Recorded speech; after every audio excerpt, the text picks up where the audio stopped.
10 محرم الاحرام کے حوالے سے کچھ حقائق۔ اسی دن حضرت آدم علیہ السلام کی توبہ قبول ہوئی۔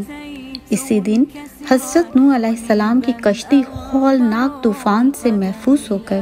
کوہ جودی پر لنگر انداز ہوئی، اور اسی دن حضرت ابراہیم علیہ السلام کو خلیل اللہ بنایا گیا اور آگ گلزار بنی، اور اسی دن حضرت سلیمان علیہ السلام کو بادشاہت ملی، اور اسی دن حضرت ایوب علیہ السلام کو سخت بیماری سے شفا ملی، اور اسی دن حضرت یونس علیہ السلام مچھلی کے پیٹ سے نکالے گئے،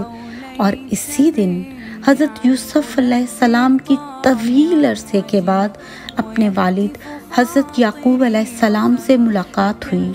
اور اسی دن حضرت یوسف کو قید خانے سے رہائی نصیب ہوئی اور مصر کی حکومت بھی ملی، اور اسی دن حضرت عیسیٰ علیہ السلام پیدا ہوئے، اور اسی دن یہودیوں کے شر سے بچا کر آسمان پر بھی اٹھا لیے گئے، اور اسی دن اللہ پاک نے یہ زمین، آسمان، قلم اور حضرت آدم علیہ السلام اور اماں حوا کو پیدا کیا،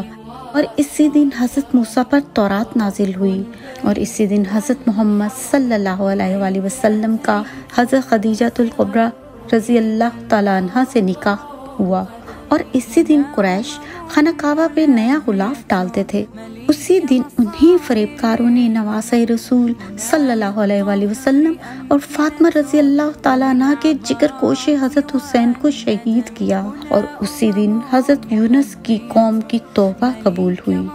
اور اسی دن قیامت بھی قائم ہوگی۔